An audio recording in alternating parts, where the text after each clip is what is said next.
आप सभी को रेमो का नमस्कार। ब्लॉक जीरो कैलकुलेशन स्किल में स्क्वायर रूट कैलकुलेशन के लेसन 2 में आपका स्वागत है। तो स्क्वायर रूट कैलकुलेशन के लेसन 1 में आपने देखा कि परफेक्ट स्क्वायर्स के स्क्वायर रूट्स को कैसे आसानी से निकाल सकते हैं सिंगल डिजिट मेथड से और लास्ट 2 डिजिट मेथड से। और मैंने अपना जजमेंट भी दिया था कि जो लास्ट 2 डिजिट वाला मेथड मैंने आपको सिखाया है वो बहुत ज़्यादा यूज़फुल है, ना ही सिर्फ कैलकुलेशन पार्ट में बट इससे बहुत सारे सवालों में भी आपको आसानी मिलेगी। आज हम स्क्वायर रूट कैलकुलेशन की बात करेंगे इम्परफेक्ट स्क्वायर्स की, जो शायद आपको बहुत ज़्यादा परेशान करते हैं।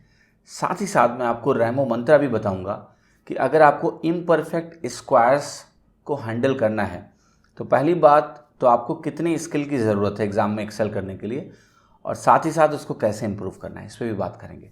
चलिए शुरुआत करते हैं इस लेसन की 1 बाय 1 और देखते हैं कि इम्परफेक्ट स्क्वायर्स का स्क्वायर रूट निकालने के तरीके जो हैं 2 मेथड्स और तीसरा जो रैमो मंत्रा वाला मेथड है वो क्या है। चलिए शुरुआत करते हैं। तो चलिए अब देखते हैं स्क्वायर रूट कैलकुलेट कैसे करना है इम्परफेक्ट स्क्वायर का आसानी से। यहां पर मैंने एक स्क्वायर रूट आपके सामने लिखा, रूट 17 मान लिया मुझे निकालना है। रूट 17 भी कैलकुलेट करेंगे, फिर रूट 18 भी कैलकुलेट करेंगे, आपको क्लैरिटी मिलेगी। तो रूट 17 अगर आपको निकालना है तो रूट 17 निकालने के पहले आपको ये सोचना है कि इसके नियरेस्ट लोअर कौन सा स्क्वायर रूट है जो मुझे पूरी तरीके से मालूम है। आपको पता है कि रूट 17 तो नहीं पता है, लेकिन मुझे इससे लोअर अगर मैं जाऊं तो पहला जो स्क्वायर रूट मुझे परफेक्ट स्क्वायर है जिसका स्क्वायर रूट मुझे पता है वो है 16 का स्क्वायर रूट क्या होता है 4। तो आपको पहला काम क्या करना है, यहां पर लिखना है रूट 16। आपको पता है ये सही चीज़ नहीं है क्योंकि रूट 17 रूट 16 से डेफिनेटली बड़ा होना ही होना है, ये मुझे मालूम है पहले से। अब मैं इसको करेक्ट करूंगा, ये बड़ा है, ये डेफिनेटली छोटा है, तो मुझे करेक्शन करने के लिए कुछ ऐड करना पड़ेगा। क्या ऐड कर रहा हूँ वो ध्यान से देखना। इन दोनों का जो भी डिफरेंस है वो कितना है 1 डिवाइडेड बाई 2 रूट 16। ये 2 रूट 16 को आपको यहाँ ऐड करना पड़ेगा। तो देखोगे आप यहाँ पर कैलकुलेट होकर आपको मिलेगा 4 प्लस 1/8, वैल्यू आ जाएगी आपकी 4.125। ये अप्रॉक्सीमेटेड वैल्यू है, एग्जैक्ट वैल्यू नहीं है रूट 17 की, बट ये क्वाइट क्लोजर है। एग्जाम की बात करें तो ये वैल्यू आपके लिए परफेक्टली काम करेगी और आपको आपका आंसर दे देगी कि रूट 17 की जो अप्रॉक्सीमेटेड स्क्वायर रूट है वो है 4.125। इस प्रोसेस को मैं रूट 18 के लिए रिपीट करूंगा, आपको ज़्यादा क्लैरिटी मिलेगी। आप फिर से कहोगे कि यहाँ पर मुझे लिखना है वो वाला स्क्वायर रूट जो मुझे पता है, इससे लोअर 4 लिख दिया मैंने, रूट 16 है एक्चुअली। प्लस मैं करूँगा तो मैं कहूँगा इसका जो ओरिजिनल फॉर्म है यह है रूट 16। इन दोनों में डिफरेंस कितना है, इन दोनों में डिफरेंस है 2 का, तो मैं यहाँ ऐड करूँगा +2/2 टाइम्स दिस, यानी 2 × 4। ठीक है, तो ये बनेगा 2/8, ये भी बन जाएगा आपका 1/4, ये वैल्यू आ जाएगी 4.25। ये वैल्यू आपको दे देगी 4.25। रूट 18 का जो अप्रॉक्सीमेटेड स्क्वायर रूट है वो 4.25 है। ठीक है, ऐसे करके आप बहुत सारे नंबर्स का स्क्वायर रूट निकाल सकते हो और चेक कर सकते हो कि आप कितना एफिशिएंट हो इस प्रोसेस में। ठीक है, तो इसको और स्ट्रांग बनाने के लिए आपको और स्क्वायर रूट निकाल के देखना चाहिए और आप इसको चेक भी करो। आप कैलकुलेटर लेके बैठ जाओ और चेक करो कि ये कितना डिफरेंस इसका आ रहा है, ये काफ़ी करीब आएगा एक्चुअल वैल्यू के। ठीक है, तो एग्जाम पॉइंट ऑफ व्यू से ये मेथड 1 काफ़ी एप्ट है। अगर आपको कभी भी इम्परफेक्ट स्क्वायर का स्क्वायर रूट निकालना है तो आप इसका इस्तेमाल कर सकते हो। ठीक है, आगे बढ़ते हैं। कुछ और नंबर आपके सामने लिखे, जैसे रूट 18 तो हमने निकाल दिया। अब मैं सारे नंबर्स का निकाल के थोड़ा कोशिश करता हूँ दिखाऊँ ऑलमोस्ट सारे नंबर्स का, ताकि आपको थोड़ी क्लैरिटी मिले। जैसे मैंने कहा रूट 18 निकाल लिया। अब रूट 19 में अगर आप जाओगे तो आप कहोगे कि इससे लोअर वाला स्क्वायर रूट है 4, उसका स्क्वायर क्या होता है 16। 4 और 19 और 16 का डिफरेंस कितना आएगा 3, तो ये बनेगा 3/8। 3/8 क्या होता है 0.375, तो ये आप लिख सकते हो 4.375। ठीक है, ये 3/8 में फिर से आपको पढ़ाऊंगा जब मैं फ्रैक्शंस टू परसेंटेज कन्वर्जन कराऊंगा। अभी मैं डायरेक्टली लिख दे रहा हूँ कि 3/8 आपका 0.375 होता है, तो इसका अप्रॉक्सीमेटेड स्क्वायर रूट जो आया वो आया 4.375। ठीक है, ये आसानी से आप यहाँ पर देख पाओगे, इसमें आपको कोई चैलेंज होना नहीं चाहिए। फिर मुझे निकालना मान लिया रूट 23। रूट 23 निकालने तो देखो यहाँ पर हम 2 तरीके अपनाएंगे रूट 23 निकालने के। पहला तरीका तो हम ये अपना सकते हैं कि देखो हम इससे लोअर स्क्वायर रूट देखेंगे तो वो फिर से आएगा 4 वाला, रूट 16 आएगा। तो मैं यहाँ लिखूँगा 4 अब 16 और 23 में कितना गैप है? 16 और 23 में आप कहोगे 7 का गैप है, तो यहाँ पर 7 आ जाएगा और यहाँ पर ये 7/8 आ जाएगा। 7/8 जो होता है आपका, अगर आपको फ्रैक्शन टू परसेंटेज कन्वर्जन पता है और अगर नहीं भी पता है तो भी कोई टेंशन नहीं है, मैं बाद में पढ़ाऊँगा ही। ये 0.875 होता है, तो मैं इसको लिख सकता हूँ 4.875, ठीक है।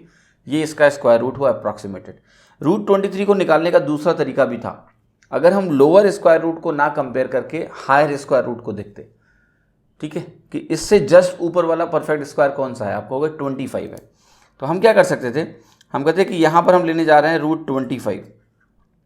अगर हमने रूट 25 के बराबर इसको लिखा तो गलत है, कुछ माइनस करना पड़ेगा। वो माइनस क्या करना पड़ेगा, 25 में 23 माइनस किया 2 आया, सो -2/2 इंटू 10, ठीक है, 2 इंटू 5 एक्चुअली, क्योंकि इसका स्क्वायर रूट क्या है 5, तो 2 इंटू 5 हो जाएगा ये। अब ये देखो ये क्या बना था, 5 माइनस 0.2 जो आपको देता 4.8, मैं लिख रहा हूँ, ये आपको देता 4.8, ठीक है। यहाँ आपको मिला 4.87, यहाँ आपको मिला 4.8 ही मिला। मैं वही कह रहा हूँ कि ये जो वैल्यूज़ हैं वो अप्रॉक्सीमेटेड है, ये एग्जैक्ट वैल्यूज़ नहीं है। तो आपने एक बार अप्रॉक्सीमेशन किया इसके साथ तो वैल्यू डिफरेंट आई, एक बार अप्रॉक्सीमेशन इसके साथ किया तो आपकी वैल्यू क्या आई, डिफरेंट आई। अब जरा एक काम करते हैं, 4.8 का स्क्वायर निकालते हैं और देखते हैं कितना दूर हैं हम एक्चुअल वैल्यू से। अगर हम इसमें जाते हैं जिसमें हम माइनस कर रहे हैं तो उसमें कितना डिफरेंस आ रहा है। अब देखो अगर आपने 4.8 का स्क्वायर निकाला तो ये अप्रॉक्सीमेटली क्या है, 48 का स्क्वायर है। 48 का स्क्वायर निकालने के लिए कैसे निकालते हो आप, डेसिमल बाद में लगाएंगे ना। 25 से डिफरेंस निकाला 23 आया, तो आपको ये वैल्यू देता है मुझे 2304। ये स्क्वायर अगर आप निकालते हो 4.8 से तो आपको मिलेगा 2304, है ना। यहाँ पर अगर आप देखते हो जब आपने इससे वैल्यू निकाली तो आपको मिला 4.875। अब देखो एक चीज़ ध्यान रखना, यहाँ पर ये वैल्यू काफ़ी थोड़ा सा ज़्यादा दूर आई, क्योंकि ये 4.87 आई, ये वैल्यू काफ़ी करीब आई 4.8। तो यहाँ पर देखिए एक चीज़ का ध्यान रखना है कि जब भी आप लोअर स्क्वायर रूट चूज़ कर रहे हो या अपर स्क्वायर रूट चूज़ कर रहे हो तो आप जितना करीब चूज़ करोगे आपको उतना ही फ़ायदा होगा, ठीक है। मतलब आपका अभी मैं बेंचमार्क क्या बता रहा हूँ कि जब मैं रूट 18 कर रहा था, रूट 19 कर रहा था, रूट यहाँ तक दिक्कत नहीं आई, इवन रूट 17 भी हमने किया, तो इसके क्लोजर जो स्क्वायर रूट था वो क्या था 16, उसके थ्रू हमने अप्रॉक्सीमेशन किया तो हम काफ़ी करीब थे।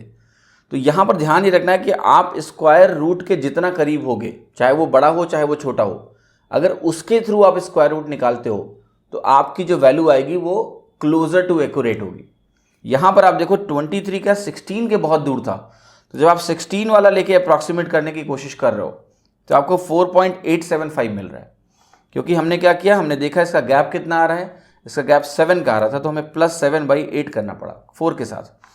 तो ये गैप क्या हुआ, ये जो है थोड़ा सा डेविएटेड आया, ये थोड़ा सा डेविएटेड आया, जितना चाहिए था उससे काफ़ी मतलब ज़्यादा डेविएटेड है कंपेयर टू इसके 4.8 के। तो ये भी ध्यान रखना है कि जब आप स्क्वायर जो बेस स्क्वायर मान रहे हो, जिसके थ्रू हम लोग सारी कैलकुलेशन कर रहे हैं, जैसे यहाँ पर 4 है, यहाँ पर ये 4 लिया हमने, यहाँ पर ये 5 लिया है, तो बेस स्क्वायर जो करीब हो उसके लेके चलो। अगर वो बड़ा है तो माइनस करके एडजस्ट करेंगे, अगर वो छोटा है तो प्लस करके एडजस्ट करेंगे। ये आपको बहुत अच्छे से ध्यान रखना पड़ेगा, तभी ये आपको वैल्यूज जो है क्वाइट एक्यूरेट देगा। फ्लेक्सिबल रहना है। जैसे रूट 38 की बात करूं, रूट 38 किसके करीब है, रूट 36 के ज़्यादा करीब है, ना कि रूट 49 के। तो यहाँ पर सिंपल सा होगा कि हम यहाँ पर रूट 36 लेंगे, जिसका स्क्वायर रूट लिखेंगे 6, करेक्शन करना है। 36 और 38 में डिफरेंस कितना है 2 का, और 2/12 हो गया ये। तो 2/12 का मतलब अल्टीमेटली क्या हो गया आपका 2/6 बनेगा, 1/6 बनेगा। ये वैल्यू आपकी आ जाएगी 6.17 अप्रॉक्सीमेटली, या 6.166 लिख सकते हो, ठीक है। रूट 69 की बात करेंगे तो देखो ये 8 × 8 जो होता है ना आपका 64 के करीब है, ना कि 81 के करीब है, क्योंकि अगला स्क्वायर क्या होता है 9 × 9 इज 81। तो 64 के करीब है तो आपको होगा यहाँ पर 8 जाएगा, और 64 + 5 क्या होता है 69 होता है। तो यहाँ पर आप लिखोगे 5 डिवाइडेड बाई, यहाँ पर क्या आएगा 8 × 2 16, तो ये बना आपका 5/16, ठीक है। ज़्यादा दिमाग नहीं लगाना है, आप कहोगे 8 होगा ये रफली क्या होगा आप देखो ना 0.3 आएगा और 1 आएगा रफली, तो 8.31 आपका ये वैल्यू बना स्क्वायर रूट अगर आपने कैलकुलेट किया तो, है ना। रूट 87 की बात करेंगे, आप ज़रा ध्यान से देखना, रूट 81 क्या है 9 स्क्वायर जो होता है 81, और 10 स्क्वायर क्या है आपका, वो आपका 100 है, उसके बीच में आएगा। लेकिन ये ज़्यादा करीब किसके है, 9 स्क्वायर के, 81 के ज़्यादा करीब है। तो अगर 81 के ज़्यादा करीब है तो मैं उसी को बेस मान के चलूँगा। यहाँ मैं लिखूँगा 9 प्लस 81 से डिफरेंस कितना है 6, तो मैंने लिखा 6, राइट। मैंने यहाँ पर डिफरेंस कितना लिखा 6, डिवाइडेड बाई 2 इंटू 9 कितना हो गया आपका 18, तो ये 6/18 बना 1/3, सो ये हो गया 9.33। रूट 87 अप्रॉक्सीमेटली कितना आ रहा है 9.33। आप कैलकुलेटर निकाल के इसको वेरीफाई करते रहो कि कितना दूर आ रहा है, अब देखोगे काफ़ी करीब है। रूट 91 पे गए।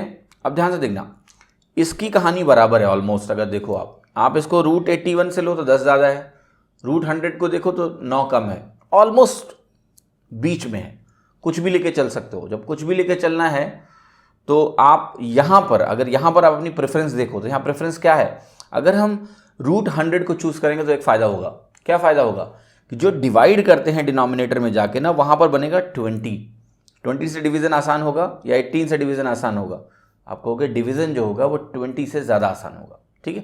तो ऐसे करेंगे कि इसको 10 मान के चलेंगे, तो ये बनेगा 10 माइनस डिफरेंस कितना हुआ 9 का हुआ, 9/20, ठीक है। तो यहाँ पर कोई कन्फ्यूज़न नहीं होना चाहिए कि ये 0.45 बना, तो ये बनेगा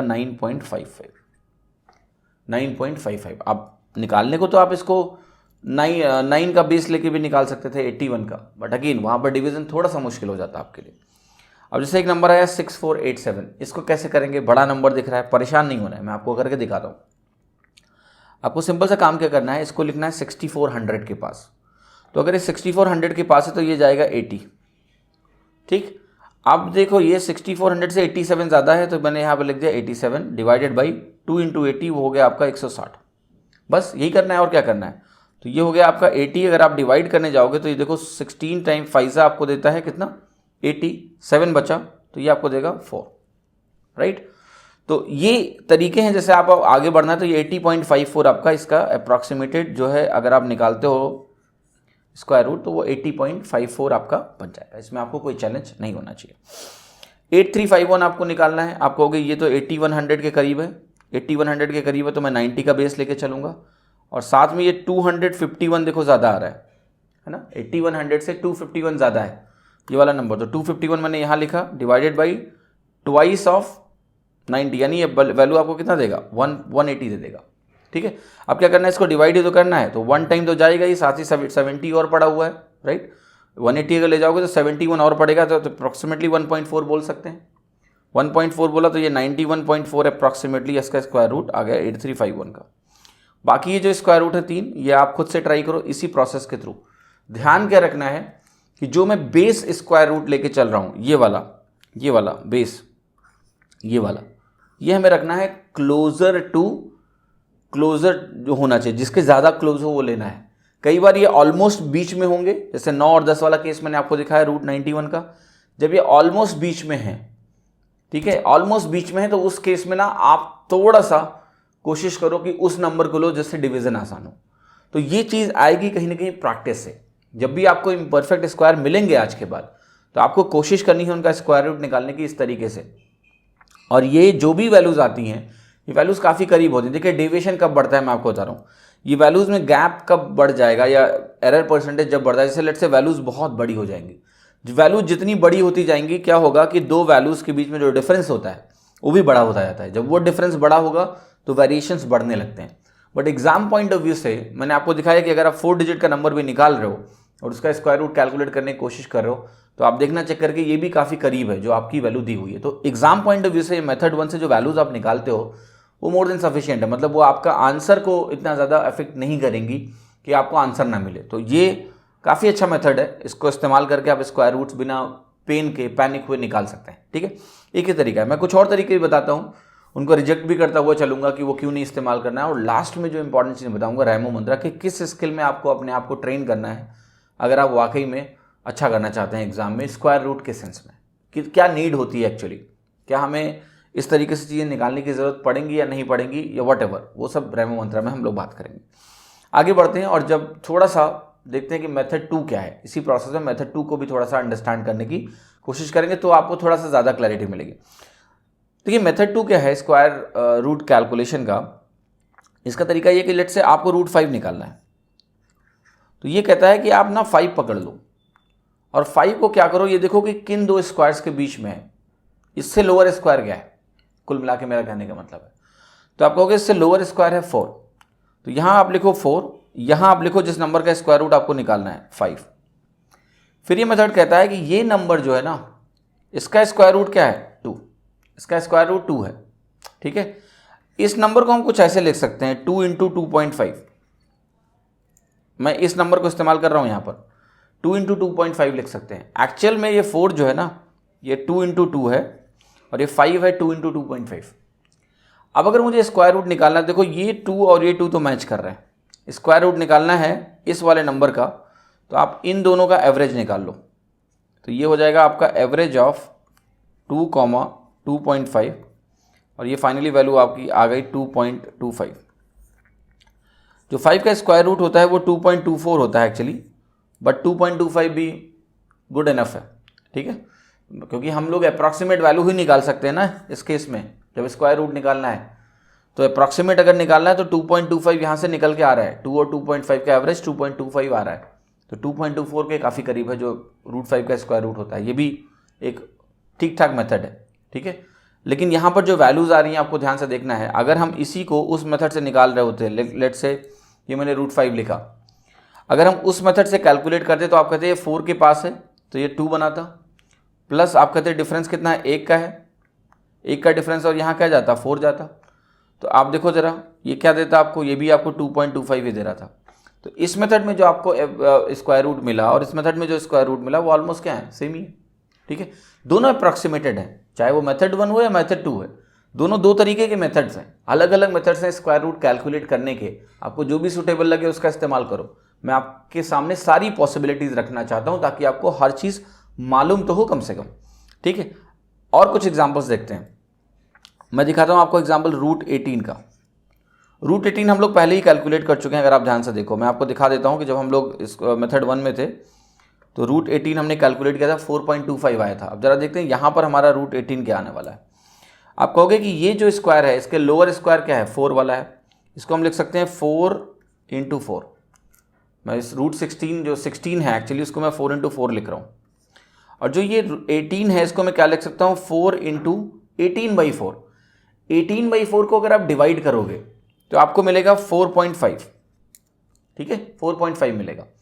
तो फिर मैंने 16 को तो 4.4 लिखा जो उससे जस्ट लोअर स्क्वायर था, और जो अगला स्क्वायर है जो मेरा नंबर है जिसका स्क्वायर रूट मुझे निकालना है 18, उसको भी मैंने 4 इंटू 4.5 लिखा, क्योंकि 4 इंटू 4.5 ही 18 होता है। और ये 4 कहाँ से आया, यहाँ से आया, ठीक है।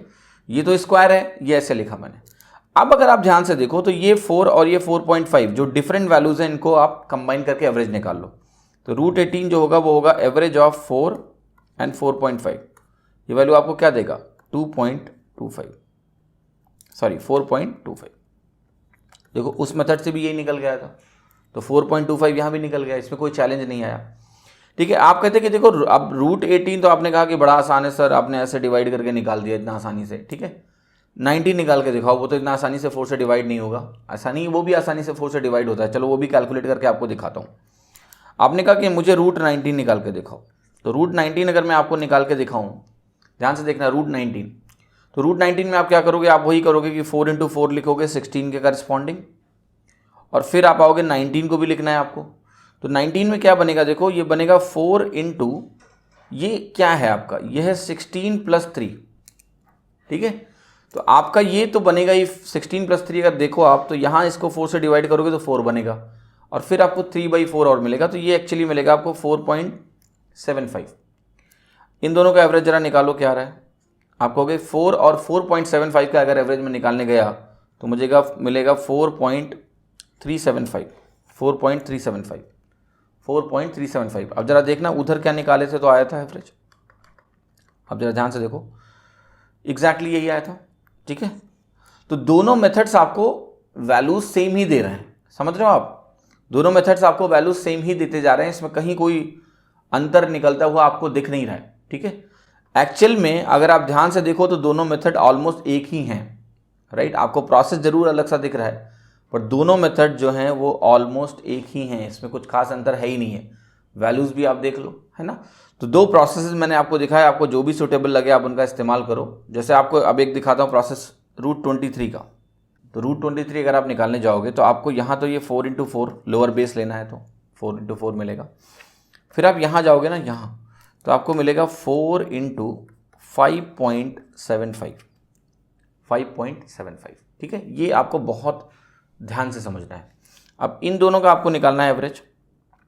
इन दोनों का अगर आपने एवरेज निकाला तो ये आपका मिलेगा 9.75 डिवाइडेड बाई 2। 9.75 डिवाइडेड बाई 2 को अगर आपने डिवाइड किया तो ये आपको दे देगा 4.875। 4.875 ये आपको अंडरस्टैंड करना है कि आपको क्या वैल्यू मिल रही है। अब आपको मैंने पहले ही बताया था कि यहाँ पर जब आप लोअर बेस को अप्रॉक्सीमेट करते हो, लोअर बेस को अप्रॉक्सीमेट करोगे तो आपको, क्योंकि ये बहुत ज़्यादा दूर है 16 से, आपको थोड़ा सा एरर मार्जिन ज़्यादा होगा। अगर आप √25 कंसीडर करते तो एरर मार्जिन शायद उतना ज़्यादा नहीं होता। लेकिन अब सवाल ये है यहाँ पर कि हम कैसे कंसीडर करें 5 × 5 को, ठीक है। तो देखिए मैं वो भी आपको समझाता हूँ। अगर आपको इसी केस में 5 × 5 को कंसीडर करना है तो आपको पता है कि आप एक अपर बेस एज्यूम करके चल रहे हो 5 × 5, ठीक है। लिखो यहाँ पर 5 × 5। इसको 5 के टर्म्स में जब आप रिप्रेजेंट करोगे तो आपको क्या मिलेगा, ये मिलेगा 5 × यहाँ पर आपको 4 मिलेगा और 4 के साथ आपको 6 मिलेगा। देखो ध्यान से, आपको क्या मिल रहा है 5 × और 4.6 मिल रहा है। तो यहाँ पर अगर आप एवरेज अब निकालोगे तो आपको वैल्यू क्या मिल जाएगी 9.6, और 9.6 का जो हाफ होता है, एवरेज निकालना होता है ना, वो आपको मिलेगा 4.8। तो इस केस में भी ये वैलिड है। कोशिश बस ये करनी है कि आपको जो नंबर लेना है स्क्वायर का वो करीब हो। जैसे इसको आपने अगर 4 × 4 और 4 × 5.75 से कैलकुलेट किया, ठीक है, एक ही बात है। इससे आपकी वैल्यू निकल के आ गई 4.875। लेकिन जब अपर बेस से कंसीडर किया आपने 5 × 5 से आप चले और ये बना 5 × 4.76, 5 × 4.76 तो 4.6 सॉरी। तो जब आपने एवरेज निकाला इन दोनों का तो बिल्कुल करेक्ट एवरेज के पास आओगे आप, क्योंकि आपने अब ये जो वैल्यू एज्यूम करी है वो एक्चुअल स्क्वायर, सॉरी एवरेज जो मैंने बोला स्क्वायर, एवरेज नहीं होना चाहिए, स्क्वायर होना चाहिए, एक्चुअल स्क्वायर के पास वैल्यू आ जाएगी, ठीक। तो मेथड 1 और मेथड 2 में काफ़ी सिमिलैरिटी है, ठीक है। एक्चुअल में वो दोनों एक ही वैल्यूज़ आपको दे रहे हैं, राइट, अप्रॉक्सीमेटेड वैल्यूज़ दे रहे हैं। आप डिसाइड करो कि आपको किस तरीके से जाना सुटेबल लग रहा है, ठीक है। चीज़ें दोनों एक हैं, जो भी तरीका आपको सुटेबल लगे आप उसको अंडरस्टैंड करो। अब देखिए मैं बात करता हूँ मेरा जजमेंट क्या है। देखिए अगर आप वाकई में इंटरेस्टेड है कि स्क्वायर रूट मुझे कैलकुलेट करना है, आपको एक नंबर दिया जाए और आपसे बोला जाए कि स्क्वायर रूट निकाल दो लगभग, मेथड 1 मेथड 2 बहुत अच्छे हैं, ठीक है। आप इनमें किसी का भी इस्तेमाल करो और काफ़ी क्लोजर अप्रॉक्सीमेटेड स्क्वायर रूट आपका निकलेगा जो एग्जाम में आपके बहुत काम आएगा, ठीक है। लेकिन एक जो मेरा एक्सपीरियंस और अंडरस्टैंडिंग है उसके हिसाब से ना आपको अपने आप को कुछ और ट्रेनिंग देने की ज़रूरत भी है, कुछ और ट्रेनिंग देने की भी ज़रूरत है। वो मैं आपको कहीं ना कहीं समझाना चाहता हूँ, वो है रैम्बो मंत्रा, ठीक है। कि एग्ज़ाम में बहुत सारे ऐसे क्वेश्चंस हैं जिनको हम बिना इन दोनों को किए हुए कर सकते हैं, राइट। बट उसके लिए एक डिफरेंट टाइप ऑफ ट्रेनिंग की नीड होती है। आपको कहीं ना कहीं सीखना होता है कि स्क्वायर रूट को कैलकुलेट करने का रिवर्स तरीका क्या है। फॉरवर्ड तरीके में नहीं जाएंगे, रिवर्स तरीका हम देखेंगे। मैं एक एग्जांपल समझाता हूँ आपको। मैंने आपसे बोला कि √5 निकालो, आपको लेट से नहीं पता है, आपको नहीं मालूम है। तो देखिए इसका क्या होता है तरीका कि जो चीज़ें आपको आती हैं उसका इस्तेमाल करना सीखना है। तो जो रिएक्शंस आपको अपने अंदर जनरेट करने वो मैं आपको समझाने जा रहा हूँ। आप लोगों को ये बिल्कुल पता होगा कि जो 2.2 का स्क्वायर होता है, एक्चुअली मैं बात कर रहा हूँ 22 स्क्वायर की, वो 484 होता है। तो आप इतना तो बोल सकते हो ना कि ये 4.84 होगा, 4.84 होगा, क्योंकि 22 का स्क्वायर 484 होता है। मैंने आपको बोला है 25 तक के स्क्वायर तो बिल्कुल याद होनी चाहिए। फिर मैं आपको बोलूँगा कि अच्छा बताओ 2.3 का स्क्वायर क्या होता है, वो आपका 5.29 होता है कि नहीं होता है, 5.29 होता है। अब आपको ये चीज़ मालूम चल गई कि जो मेरा 5 है जिसका मुझे स्क्वायर रूट निकालना है वो उस नंबर का स्क्वायर है जो 2.2 और 2.3 के बीच में आता है, जो 2.2 और 2.3 के बीच में आता है।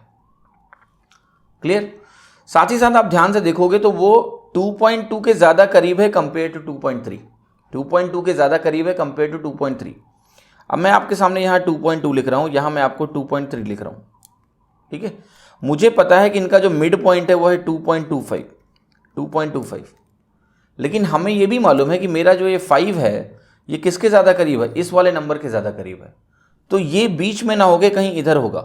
और आप खुद ही देखो, ऐसा भी नहीं करीब का मतलब कि बिल्कुल यहाँ बैठा हुआ है, ठीक है, कि 2.21 है या 2.22 है, देयर इज ए डिफरेंस। ये दोनों वैल्यूज के बीच में है और थोड़ा सा ज़्यादा है इसकी तरफ, 2.2 वाले की तरफ, उसके करीब है।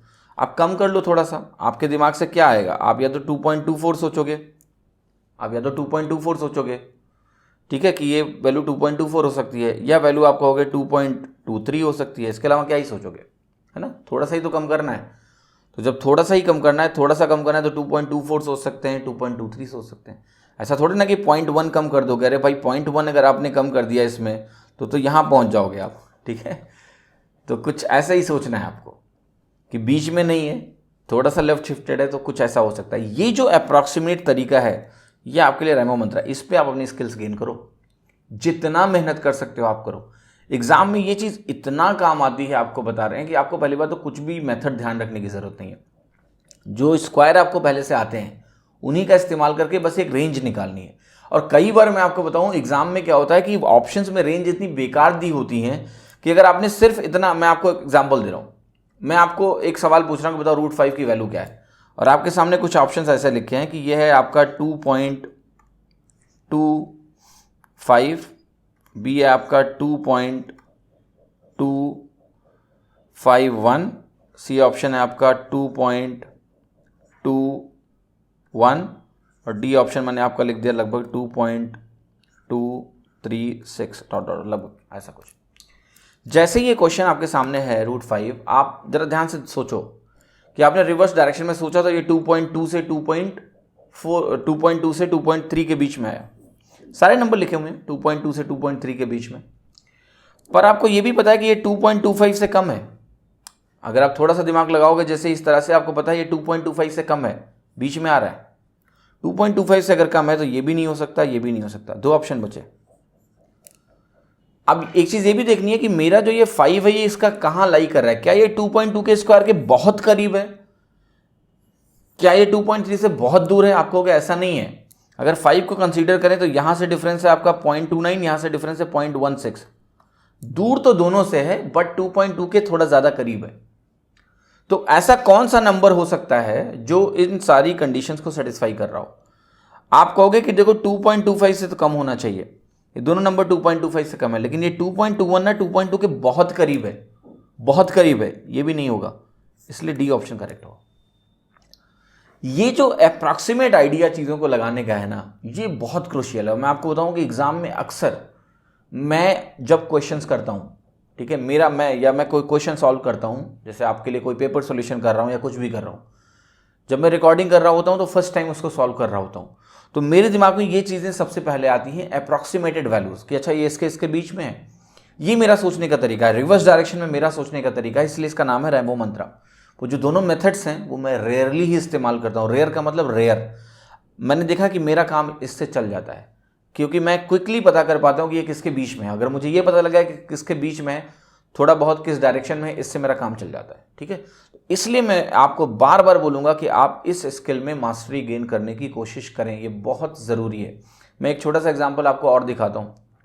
जैसे आपने कहा कि मुझे √17 निकालना है, ठीक है। अब दो तरीके हैं, एक तो वो तरीका निकाल के आप उससे निकाल लो, उससे भी आसानी से आ जाएगा, बट अप्रॉक्सीमेट करने की कोशिश करते हैं। आप कहोगे कि ये जो वैल्यू है आपको साफ साफ पता है कि ना 16 से थोड़ा सा ज़्यादा है, 4 तो होगा ही होगा, 4 से थोड़ा सा ज़्यादा है, और मुझे ये भी पता है कि ये 4 के बहुत करीब है कि नहीं है? ये 4 के बहुत करीब है, 4 के बहुत करीब है, तो आपको पता है, आपके दिमाग में तुरंत 41 के बारे में आप सोच सकते हो। अगर आपने 41 यानी 4.1 essentially I am talking about, अगर 4.1 के बारे में जरा सोचो, जरा मैं एक सवाल पूछता हूँ आपसे कि 41 का स्क्वायर कितना होता है? 41 का स्क्वायर आप जरा निकालो। आप कहोगे कि इसका लेना देना 9 से है, तो 81 यहाँ बनेगा, और ये 25 से डिफरेंस 16 का है, 1681 बना। अब जरा नंबर देखना, ये उससे बड़ा है कि नहीं है? तो ये 4.1 से भी थोड़ा बड़ा है। 4.1 से थोड़ा बड़ा है, तो फिर जरा दिमाग लगाना कि 4.21 से कितना बड़ा है, आप जरा मुझे बताओ। 16.81 और 17 काफ़ी करीब हैं, मतलब they are very very close. फिर भी आप जरा 4.2 का भी स्क्वायर निकाल लो, ठीक है, ताकि आइडिया तो लगे कहाँ पर है। अब ये नंबर्स ना मेरे लिए ज़्यादा टाइम नहीं लेते हैं, स्क्वायर कैलकुलेशन और ये सारी चीज़ें मेरे लिए बहुत छोटी बातें हैं, इसलिए मैंने आपको बोला कि वहाँ आप एस करो, वहाँ उसकी मास्टरी करो। अभी आपको लगे यार मेथड 1 मेथड 2 आसान तो है, फट से वैल्यू रखा निकाल लिया, ये क्या कर रहा है, आपके जब स्क्वायर कैलकुलेशन स्किल बेहतर होगी, इसमें कोई टाइम नहीं लगेगा, आप सीधा वैल्यू उठा के लिख दोगे लगभग। मैं आपको अभी तरीका समझा रहा हूँ, इसलिए मैं बहुत स्लो चल रहा हूँ। 42 का स्क्वायर निकाला तो आपका यहाँ पर 17 हो जाएगा, यहाँ 64 हो जाएगा, ठीक है, यही बनेगा। बट 25 से डिफरेंस 17 हो गया, 864 बना। आप देखो 17 का जो स्क्वायर है वो इससे काफ़ी दूर है, इससे काफ़ी दूर है, इसके काफ़ी करीब है, क्योंकि यहाँ पर जो गैप है ये आपका कितना दिख रहा है, आपको दिख रहा है, अगर मैं इस गैप को ऐसे लगा लूँ कि ये 0.19 का गैप है ना, और ये गैप आपका कितना है, 0.64 का गैप है। तो आप अगर इन गैप्स को भी ध्यान से देखने की कोशिश करो तो ये अगर मैं 0.2 मान लूँ तो इसको मैं 1 बोलूँगा ना अगर, तो ये 1:3 तो बन ही रहा है, ये इस तरह का गैप है, 1:3 का गैप मुझे कहीं ना कहीं बनता दिख रहा है। आपको कुछ समझ में नहीं आ रहा ना, ये 4.1 है और 4.2 के बीच में 0.1 का गैप है, इसको ना 4 पार्ट में डिवाइड कर लो, 1:3 रफली। अगर आपको समझ नहीं पा रहे हो तो मैं आपको बता रहा हूँ, ठीक है। तो 1:3 में आप इसको डिवाइड कर लोगे अगर 0.1 को, तो 0.25 इसके हिस्से में आ जाएगा, ठीक है। तो मे भी आप ऐसे लिख सकते हो कि 4.125 है, समझ रहे हो ना आप। तो ये जो तरीका है, सोचने का तरीका है, और आप जब इसमें एफिशिएंट हो जाओगे, मैं आपको बता रहा हूँ इतना कुछ करना ही नहीं पड़ेगा, आप रफली इसको लिख पाओगे, अच्छा 4.12 के आसपास, क्योंकि ये सारी कैलकुलेशन आपसे बहुत तेज होंगी। तो अगर मैंने इसको रैमो मंत्रा का नाम दिया है तो आपको इतना समझना चाहिए कि कुछ ना कुछ इसमें वैल्यू होगी तभी दिया है, वरना नहीं देता मैं। कुछ तो कारण है कि मैंने इसको रैमो मंत्रा बोला है, वो यही है क्योंकि यही चीज़ मैं एग्जाम में इस्तेमाल करता हूँ, या मैं कभी भी कोई पेपर सोल्यूशन कर रहा हूँ, या क्लास में कोई क्वेश्चन सॉल्व करता हूँ, इन्हीं चीज़ों से ही काम चल जाता है, ठीक है। वो चीज़ें एडिशनल स्किल हैं, रखो, फ़ायदा हो सकता है कभी ना कभी कुछ सवालों में कि आप उससे आसानी से निकाल पाएँ अगर इसमें कन्फ्यूज़न हो रहा है तो वो आपको, इसलिए मैंने पढ़ा है मेथड 1 मेथड 2 भी। लेकिन इस चीज़ पे वाकई में आपको काम करने की ज़रूरत है, आप बहुत आसानी से चीज़ें कहीं ना कहीं कर पाएंगे, ठीक है। एक और एग्जाम्पल दिखाता हूँ, जैसे मैं बात करूँ √13 की। √13 आपको निकाला है, रिवर्स डायरेक्शन में सोचेंगे। आपको पता है 3.6 का स्क्वायर क्या होता है, 3.6 का स्क्वायर क्या होता है, 12.96 होता है। 13 कितना दूर है, 0.04 दूर है, 0.04 दूर है।